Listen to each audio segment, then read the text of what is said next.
दोस्तों नमस्कार, मैं दीप्ति गुप्ता स्वागत करती हूँ आप सभी का एक बार फिर से आपके अपने चैनल दीप्स लर्निंग हब पर। फ्रेंड्स, मैं आप सभी के साथ एक बार फिर से हाजिर हूँ एक नई वीडियो के साथ, नए कंटेंट के साथ, नई एनर्जी के साथ।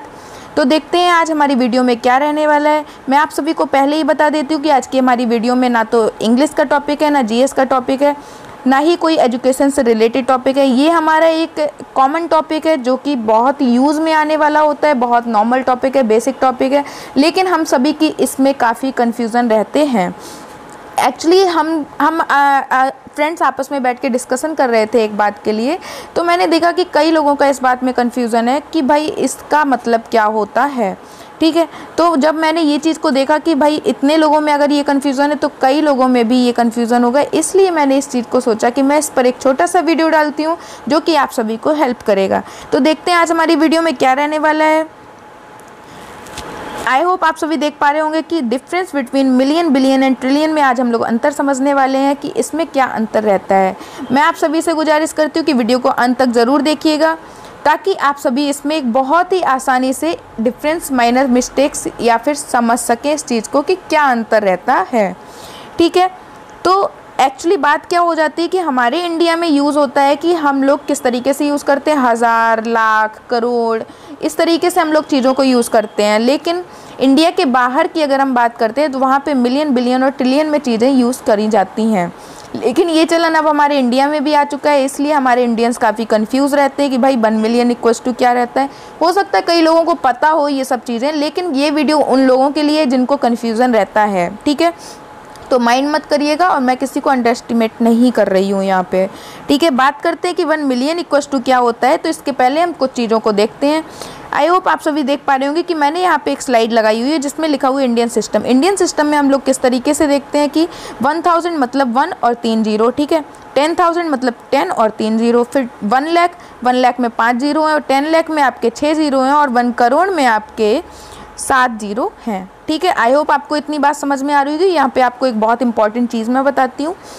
जब हम इंडियन सिस्टम में लिखने की शुरुआत करते हैं चीज़ों को, तो होता क्या है, जब हम शुरुआत करते हैं इस तरीके से इकाई, दाही, सैकड़ा, हज़ार, 10,000 और लाख। ठीक है, तो हम क्या करते हैं, सबसे पहले 3 जीरो के बाद हम कॉमा लगाते हैं, उसके बाद हम 2 के बाद कॉमा लगाने लगते हैं। तो यहाँ से हम देख पा रहे हैं कि ये 1 लाख है आपका। बात करेंगे अगर हम 10 लाख की, तो किस तरीके से लिखेंगे, इकाई, दाही, सैकड़ा, हज़ार, 10,000, लाख और 10 लाख। फाइन, आई होप आपको इतनी बात समझ में आ रही हो कि 10 लाख में हम देख पा रहे हैं 3 6 जीरो थे यहाँ पे, और यहाँ पे भी हमारे 6 जीरो हैं। जब हम इसको लिखते हैं तो पहले राइट साइड से देखते हैं, तो सबसे पहले 3 अंकों के बाद हम कॉमा लगाएंगे, फिर 2 के बाद कॉमा लगाते हैं। यहाँ से हम देख पा रहे हैं कि 10 लाख ये आपका हो जाएगा। अब हम इस चीज़ को समझ पाए हैं कि ये इंडियन सिस्टम में किस तरीके से हम लोग लिखते हैं चीज़ों को। बात करेंगे अब हम इंटरनेशनल सिस्टम की, जिसमें 1 मिलियन, बिलियन और ट्रिलियन जैसी चीज़ें आती हैं। तो यहाँ पे एक्चुअली क्या होता है कि मैंने अभी आपको दिखाया कि 10 लाख में आपके 6 जीरो होते हैं। ठीक है, जब हम मिलियन की बात करते हैं या फिर इंटरनेशनल सिस्टम की बात करते हैं तो क्या होता है, जिस तरीके से हम लोग चीज़ें लिखते हैं, जैसे हम 10 लाख अगर लिखते हैं तो क्या होगा, इकाई, दाही, सैकड़ा, हज़ार, 10,000, लाख और 10 लाख। ठीक है, जब इंटरनेशनल सिस्टम की बात करते हैं तो पहले तो 3 अंकों के बाद कॉमा लगता है और उसके बाद भी 3 ही अंकों के बाद ये कॉमा चलता है। ठीक है, इस चीज़ से यहाँ पे क्या होता है कि यहाँ पे अब आपका क्या बचा, देखिए ये 1 बचा है, इसलिए ये 1 मिलियन होगा इंटरनेशनल सिस्टम में। लेकिन अगर हम इंडियन की बात करते हैं तो ये वाला जो कॉमा है वो यहाँ पे आ जाता, और यहाँ पे आने से ये क्या हो जाता, आपका 10 लाख हो जाता। ठीक है, इसलिए ये आपका 1 मिलियन क्या होता है, 10 लाख हो जाता है। आई होप आपको अब इतनी बात समझ में आ गई होगी, यहाँ तक आपको कोई कन्फ्यूज़न नहीं होगा। ठीक है, बात करेंगे अब हम इसके आगे की। 1 मिलियन के बाद 1 बिलियन की अगर हम बात करते हैं तो हमने देखा मिलियन में हमारे 6 जीरो होते हैं और बिलियन में हमारे 6 के बाद अगर हम 3 जीरो और बढ़ा देंगे तो बिलियन हो जाएगा, और उसके बाद भी 3 बढ़ा देंगे तो ट्रिलियन हो जाएगा। ठीक है, इसी तरीके से चीज़ें चलती रहती हैं। तो हम बिलियन की बात करेंगे, मतलब 6 में 3 ऐड करेंगे तो 9 जीरो, मतलब इकाई, दाही, सैकड़ा, हज़ार, 10,000, लाख, 10 लाख, करोड़, 10 करोड़, 3 3 6 2 8 ही हुए हैं अभी आपके 0 और ये 9 हो गया। ठीक है, अब हम बात करते हैं कि किस तरीके से होगा। पहले 3 अंकों के बाद कॉमा, फिर 3 अंकों के बाद कॉमा और फिर 3 अंकों के बाद कॉमा। ठीक है, अब हम इसको काउंट कर लेते हैं इंडियन सिस्टम में। इकाई, दाही, सैकड़ा, हज़ार, 10,000, लाख, 10 लाख, करोड़, 10 करोड़, अरब। मतलब अब आपने ये चीज़ देखी कि 1 बिलियन इक्वल्स टू जो इंडियन सिस्टम में होगा वो क्या होगा, 1 अरब के बराबर होगा। Got it friends, I hope आपको इतनी बात समझ में आ गई होगी।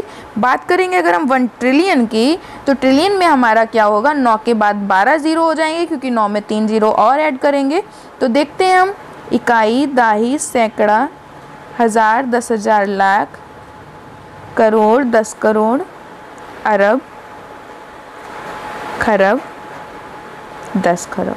कितने हो गए, 3 3 6 3 9 और 3 12 ज़ीरो हो गए आपके। ठीक है, आई होप आपको इतनी बात समझ में आ गई होगी। अब हम इसको इंडियन सिस्टम में जब हम इसको काउंट कर लेंगे तो वही हमारा आंसर हो जाएगा। इकाई, दाही, सैकड़ा, हज़ार, 10,000, लाख, 10 लाख, करोड़, 10 करोड़, अरब, 10 खरब, अरब 10 अरब, खरब 10 खरब। मतलब ये आपका क्या हो जाएगा, 10 खरब के बराबर, जो कि इंडियन सिस्टम में होता है।